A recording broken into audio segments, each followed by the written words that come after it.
Hello, welcome to Jewish Culture and Jewish Awareness. My name is Dustin Hausner. I'm the Jewish Outreach and Program Director at the Wayne YMCA. All our Jewish programs is funded through the Jewish Federation of Northern New Jersey. Now today, I'm very happy because I get to have one of my favorite reoccurring guests on the show who's going to be talking to us about Purim today. And it's one of my favorite rabbis, Rabbi Meeka Simerly from Temple Beth Tikvah in Wayne, New Jersey. Rabbi Meeka, it's so good to see you again. Dustin, thank you. I am so happy to be here with you as well. Over time, I'm noticing we kind of like have been going back and forth. You've been coming to my synagogue. I've been coming to your shows.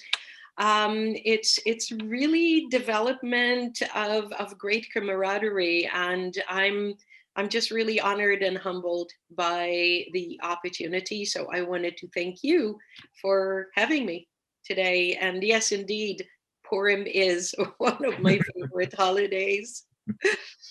Well, I appreciate the kind words. And again, I'm always happy to speak to someone who obviously has not just such wealth of knowledge when it comes to just different types of Judaism, but is just such a personable person. So I really do appreciate you making the time with us today.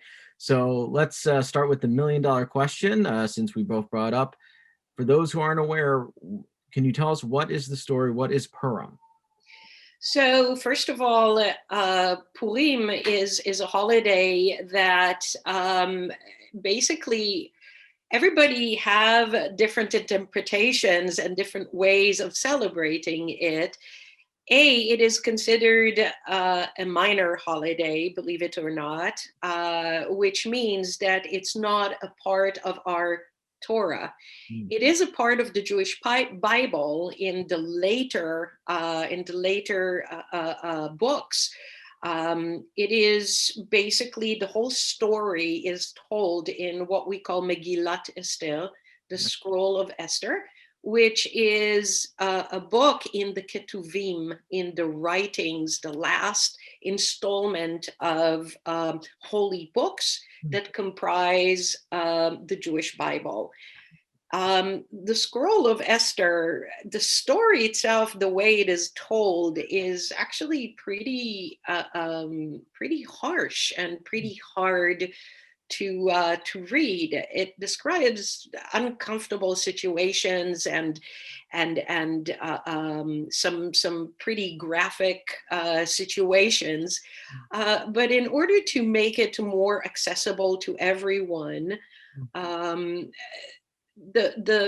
basically the nutshell of the story is it's a story that is surrounding the date of the 13th of the Jewish month of Adar. The word Purim, or Pur in singular, is the lot that the old villain Haman casted in order to come up with the right date to basically dismiss or kill and get rid of all the Jews in Persia, in a town or a city called Shushan. And then we get to hear different stories as are told every year in what we call a spiel. I'll talk about it in just a couple of moments. So historically, the whole scene is happening about 4th or 5th century before Common Era. There are basically 5 main characters to the story of Purim. One of them is the king, Achashverosh. Again, we are in the town of Shushan in the country of Persia, back then Persia. And Achashverosh was a ruler of a certain region in that time. And he had a wife, a first wife by the name of Vashti. And the story continues, and I'll give you just a little historical background here. The king wanted to have a feast, and he ordered his wife Vashti to entertain the king's invitees, people who would come to this feast. She refuses. He gets rid of her. And then he is looking for another queen to take her place. In this king's Achashverosh court, there is an awful man by the name of Haman. Exactly. Thank you. He happens to be the advisor to the king, and he one day sees another main character by the name of Mordecai, and who happens to be a Jew, and he orders him to bow to Haman. And Mordecai refuses, and then he schemes a plot with his beloved niece, Esther, also known as Hadassah, to basically make herself available to marry the king, go into his court, and basically persuade him to not get rid of the Jews. So 5 main characters: King Achashverosh, first Queen Vashti, then the villain Haman, Mordecai, and then Esther. There are, of course, a whole other group of participants who are not main characters. And so that is the story of Purim in a nutshell. Of course, we know the rest. Esther marries the king. He happens to love her and admire her beauty. She then reveals herself as a Jewess, and basically she manages to turn this decree and, of course, allow the Jews to continue to live in the town of Shushan, and basically cut. That's where the story ends. Now, of course, it has become very, over the years, we wanted to make sure the children enjoy this holiday as much as adults do. So different kinds of customs have been developed, throughout the world. And we make it very accessible to children and people of all ages by basically understanding who it is that stands in front of us. Basically, if it's a group of children, we're going to spare all the awful details. If it's a group of adults, we're going to read the Megillah, the whole scroll, and we're going to get drunk until one cannot know the difference between how evil Haman was and how a tzaddik, a righteous Mordecai is. I just gave you a little flavor, a little taste of my next basically topic that we will discuss. No, I was just going to say thank you very much for giving us kind of a history of the holiday and in such detail, which is appreciated. I was just going to jokingly say that the whole drinking excess of alcohol, which again, this is for anyone 21 and over who's watching this right now. Nobody told me about that till much later in life. I did not know that was a thing. I didn't know. So my rabbi and family did a very good job in making sure the kids did not know anything about that. But when I first heard it, I was like, oh, well, this is a new part of the story I wasn't aware of. So, of course. And, in our Jewish tradition, we really, other than doing a kiddush on Friday evening and drinking l'chaim every now and then, the alcohol really does not play an important part of our lives. Most Jews, they would drink alcohol every now and then, but that's not a focal point. However, this is, again, only, targeted towards 21 and older. If you're 21 and younger, just go like this for a couple of moments. The whole idea of drinking is, psychologically, our sages really understood that, especially in Israel around this time of year, it's pretty dark, and it's pretty everybody's still in the winter time, as we are in the middle of here in our specific region. We're in the middle of winter.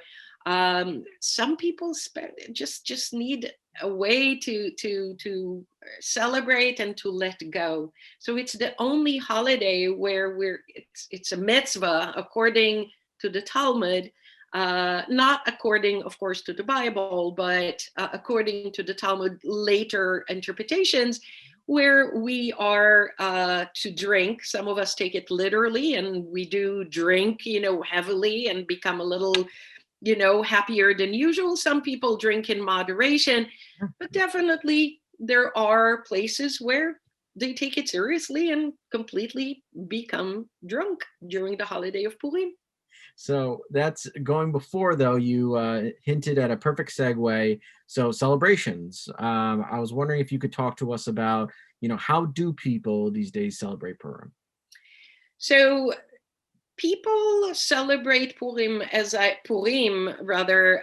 in different ways in different parts of the world. So I'll focus today only on the two that I know most, which is in Israel and here in our little area of Wayne, New Jersey. And this is what we do. First of all, I'll start right here locally. I know that there have been activities in the Y where, last year, exactly before pandemic, we all got together, for those of you that joined us, we were wearing masks and we were wearing costumes. There were all kinds of fun activities for the children. We had a group of people that were dressed like Star Wars characters. And of course, we were feasting on amazing Hamantash and Oznei Haman. There were all kinds, like games and a little show. And I can't remember the details because the COVID started to basically just hang over our heads, and we didn't really know exactly what's going to happen. It was just the very beginning. So during normal times, there would be celebrations in the synagogues. Last year, Temple Beth Tikvah, we did do a Purim spiel. We had adults and children participate. We were all wearing really funny clothes, and we were telling the story of Purim in a form of a spiel. A spiel in Yiddish means a performance, a show. And different congregations, different Jewish organizations, even different cities have been taking the word spiel and interpreting it in so many different ways. True. Do you know of different spiels? Have you ever noticed any spiels? For example, the Sound of Music spiel, or what was it? Help me out here. Well, no, it's funny because when I've heard the spiel, the first term I heard it when I was older was usually was always business language. Like, can you share your spiel? What is your spiel? Like, what are you performing? What are you telling me? So that's been the most popular. But then to your point, the synagogue, when I heard spiel, someone had to explain to me that's really the performance. It's really this performance and show, which, of course, as you mentioned, many synagogues around the country and around the world do these beautiful, a lot of times they get the kids involved, spiels. So I think it's one of the wonderful highlights of synagogues when they get to do that. It's very true. And again, different synagogues do it differently. It's almost so open to interpretation that every community has its own way of telling the story of Purim in its own way. Some synagogues just make it into such an elaborate, show with music and instruments and characters and opera. And it's just mind blowing. And some synagogues, either do a small spiel involving a few characters, and some only focus on reading the Megillah. Some read it in funny ways. I remember in my previous congregation, we could read the Megillah any way we wanted. So people came up with the pig Latin, pig, how do you pig Latin, they would take the translation of the chapter and just read it in pig Latin, or two people would come up and each would take a word. So they go word, word, word, word. And this way we would read the entire Megillah in different ways. So as they started to say, different ways of telling the story of the Purim, the story of Purim, utilizing mostly the 5 main characters, and then go to town with it. So let me ask you, because again, the story, the spiel is very important, and you mentioned a specific food item that's very big in Purim. I hope I was close to saying it right that time. Purim. Purim. You got I will it. get there eventually. But you mentioned Humantashen. For the sad individual who's never heard of Humantashen, can you please explain what is Humantashen and why it's significant? So first of all, I want to point to the way that you pronounce it. I'm very curious about the Humantashen as opposed to the Hamantashen that a lot of people say here in the United States, or in Israel, Ozen Haman. So where did you learn how to say Humantashen, and where does it come from? Sure. I learned it phrased that way in my synagogue. I think part of it has to do with, and you know this very well, there's certain Jewish words that have multiple different spellings and therefore different pronunciations. We can go into Tu B'Shvat, Hanukkah. There's just so Torah. Absolutely right. So I think that's really, like I've said, Humantashen, and I've said a couple of different versions of it through the years. So I think it's just one of those words where, depending on where you grow up, you pronounce it a little different. The best I ever heard was I wore very briefly my mask that said Shalom on it, and I had someone, wonderful person, Southern accent, saw the word and was trying to be very friendly and went Shalom. And like Shalom, y'all. Exactly. Beautiful. And again, she said it so beautifully and so meaning of happiness and joy. I loved it. It was a favorite moment. But depending on where you grow up and how you read the translation, there's always like those little differences. So I think that's where I got it from. But please, I want to hear, for someone who doesn't know, which of course it's a wonderful snack and you can enjoy in many different ways. But can you please talk about this delicious Jewish treat? Absolutely. And I really wish I had some to show you, but because I haven't really been able to go out recently, I don't have one to show and tell. Basically, the Hamantashen, Humantashen, or Ozen Haman, as we say in Hebrew, is a triangle cookie.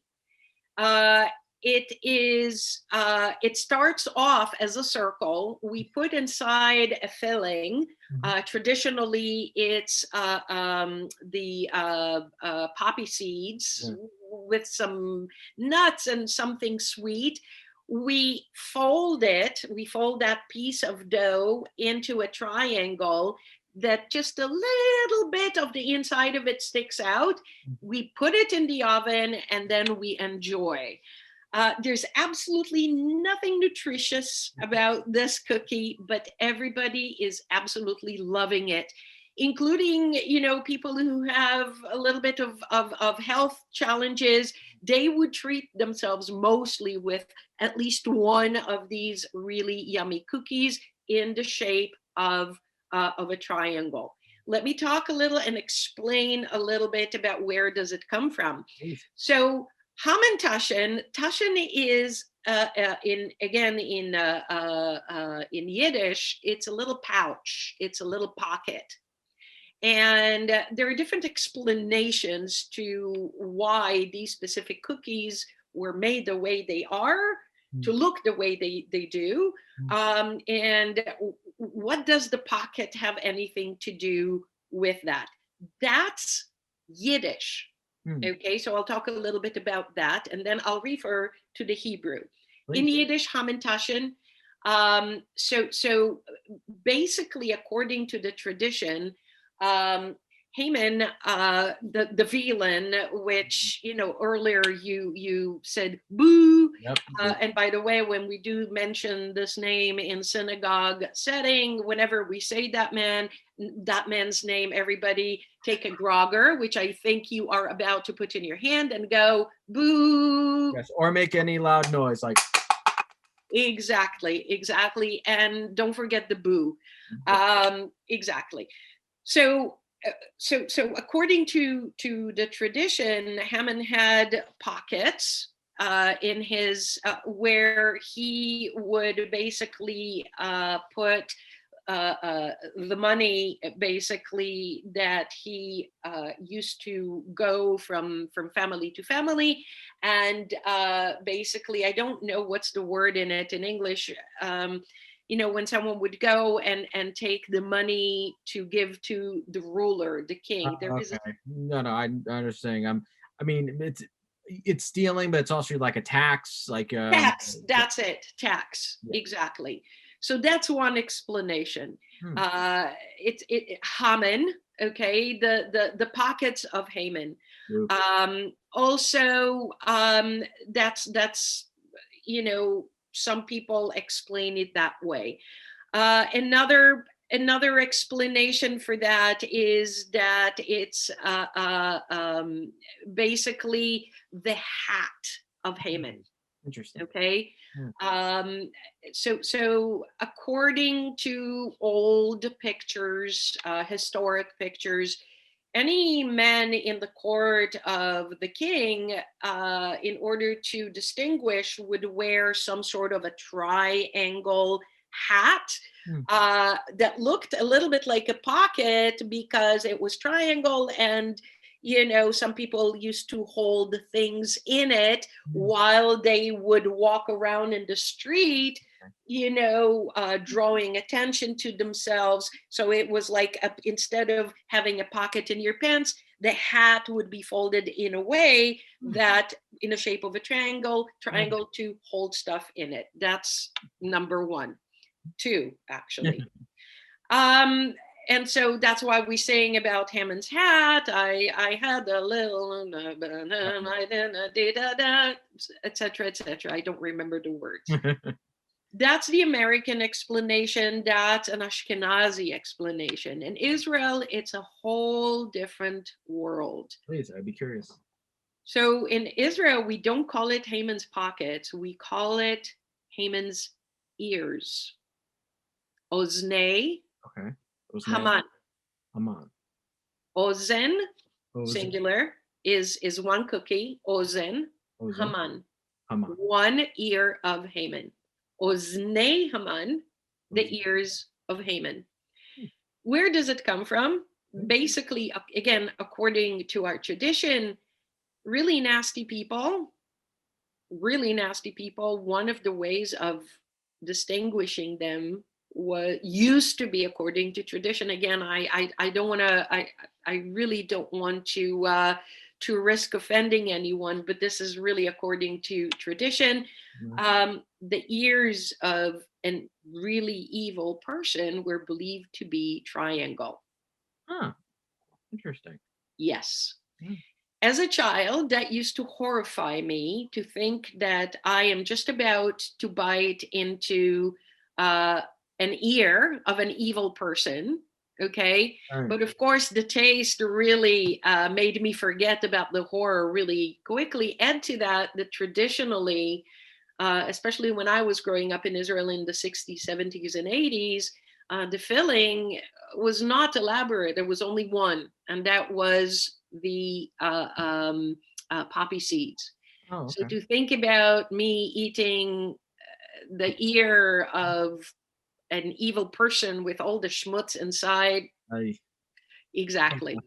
So these are two main explanations of what is the Hamantashen. Regardless of these, we really enjoy eating today, now in this day and age, Hamantashen filled with all kinds of fillings. Absolutely. Poppy seeds, different kinds of jellies, like in the flavor of apricot, strawberry, raspberry, chocolate chips. Some people like it with prune. Some people just like nothing inside, etc., etc. Yeah. And the nice thing is, and to your point today, there's so many different recipes for this delicious thing, regardless of what your dietary needs are. So there's plenty of different ways to enjoy it. I'm glad I didn't know about the pointy ear thing, because as a Star Trek Spock fan, I would have been very upset knowing that as a child. It would have been very scary. But Exactly. Exactly. so I'm curious, just on a personal note, I've seen pictures of people celebrating Israel, and it almost looks like a giant party, like at least from what I've seen. And it made me think, the dressing up part of it. For many people in Judaism, that's kind of the holiday where you get to dress up, you get to be whatever character you want.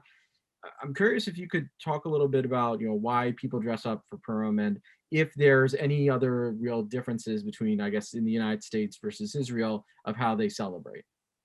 So again, like everything else in our tradition, there are different reasons and different explanations to why it is that we are dressing up for Purim. I'm going to choose one. Please. And that is to basically immortalize the fact that in order to save the Jews, Esther concealed who she was, a Jewish woman, in order to infiltrate the court of the king, basically. When King Ahasuerus married her, he did not know her name. Her Hebrew name was Hadassah. Her Persian name was Esther, and that's why we know her as Queen Esther.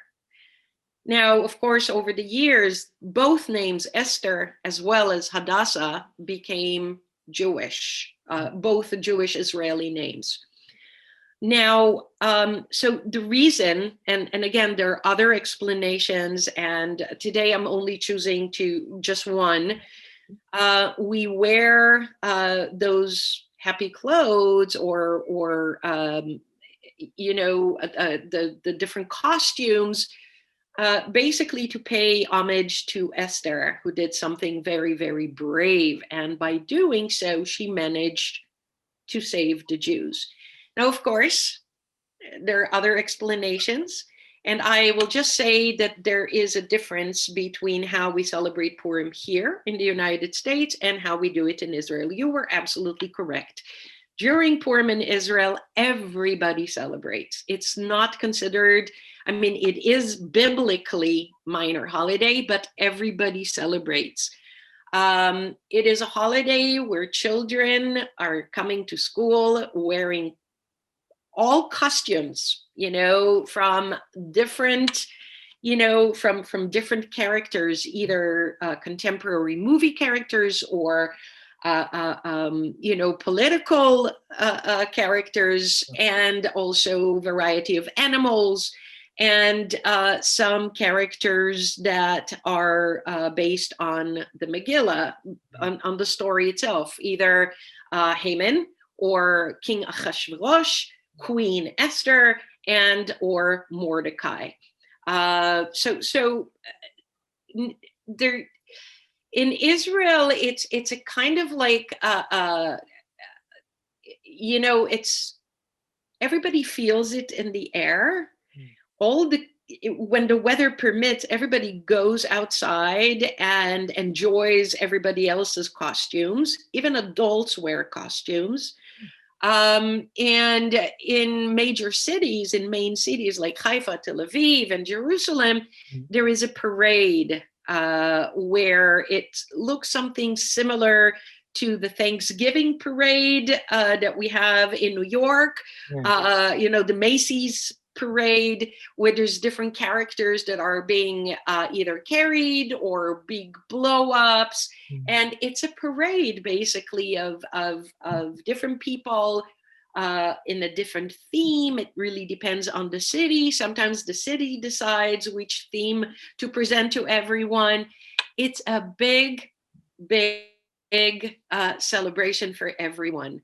And so that's the main difference. Here it's only local. So if I went outside my home dressed up like a clown during, on February 25th, Mhm. okay, which is this year's Erev Purim, people are not really going to understand. The majority of people are not going to understand what Yeah, I think there'll be is some bizarre facial expressions, to say the very least. exactly.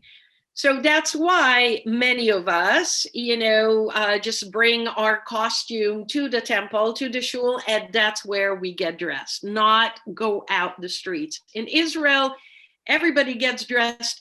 It doesn't look weird to go out of your house, whether you're adult or a child on Purim dressed up.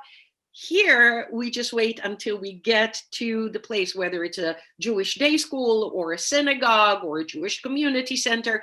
That's where we feel comfortable among our people to wear costumes. Very nice. So you had alluded to it earlier, but yes, last year we were fortunate to have a perm event, and that was kind of the last event before, COVID really just everything shut down and everything changed.